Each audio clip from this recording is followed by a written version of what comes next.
شهر رمضان الذي أنزل فيه القرآن هدى للناس وبينات من الهدى والفرقان فمن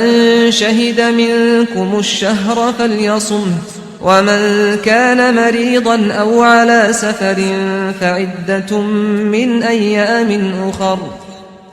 يريد الله بكم اليسر ولا يريد بكم العسر ولتكملوا العدة ولتكبروا الله على ما هداكم ولعلكم تشكرون.